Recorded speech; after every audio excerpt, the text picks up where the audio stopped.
As Lemuel Gulliver sat in his modest home, penning the final reflections of his extraordinary travels, he was no longer the man who had first set sail with dreams of adventure.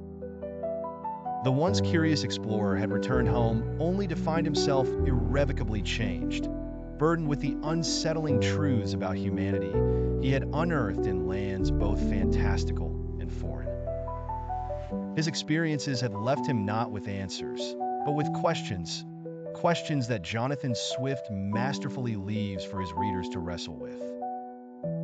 Gulliver's Travels does not end in triumph or closure. Instead, it concludes with an unflinching critique of human nature, society, and the contradictions that define them. Swift offers no neat resolutions or heroic conclusions. Rather, he uses Gulliver's disillusionment as a satirical lens through which to view the world.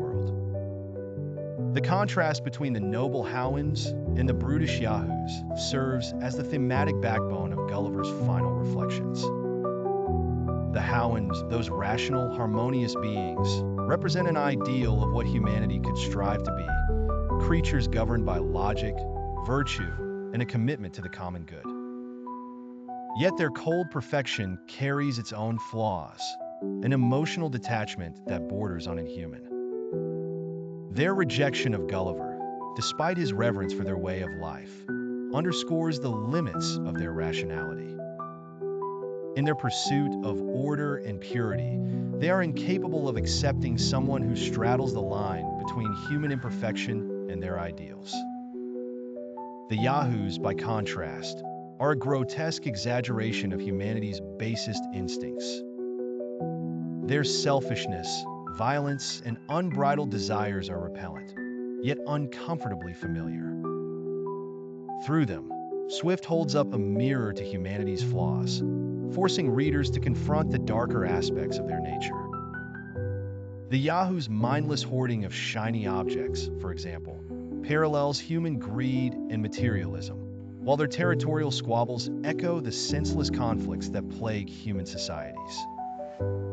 Swift's brilliance lies in his ability to intertwine these extremes. By presenting the Houyhnhnms and the Yahoos as two ends of a spectrum, he challenges readers to consider where humanity truly falls and whether we are capable of bridging the gap between reason and instinct. Gulliver's return to England is not a joyous reunion, but a descent into isolation and despair. Haunted by the virtues of the Houyhnhnms and the horrors of the Yahoos, he finds himself unable to reconcile the two within his own species. His wife, children, and neighbors appear to him as little better than Yahoos dressed in fine clothes, their conversations trivial, their ambitions shallow. Gulliver, once a man eager to engage with the world, now retreats from it, preferring the company of horses, beings that remind him of the Houyhnhnms' grace and purity. This stark change in Gulliver reflects the emotional toll of his journey. His disillusionment is not limited to his personal relationships, but extends to the broader structure of society. Gulliver's detailed accounts of the lands he visited, whether the diminutive Lilliputians with their petty political squabbles or the Laputans lost in their impractical intellectual pursuits, serve as biting critiques of European society. Through Gulliver's eyes, Swift exposes the absurdities of power, the corruption of institutions, and the vanity of human endeavors. Gulliver's eventual withdrawal into near-complete solitude mirrors Swift's larger commentary on humanity's failure to live up to its potential. The explorer who once sought connection and understanding now sees only folly and corruption in the world around him. At first glance, Gulliver's Travels might appear to be a whimsical adventure filled with fantastical lands and peculiar creatures.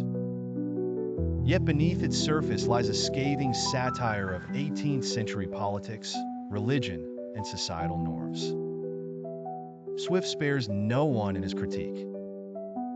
The Lilliputians, with their absurd war over how to crack an egg, reflect the petty and destructive nature of political conflicts. The Laputans, obsessed with abstract theories but blind to practical realities, mock the pretensions of intellectual elites. The Struldbrugs, cursed with immortality but not eternal youth, challenge humanity's obsession with the idea of living forever.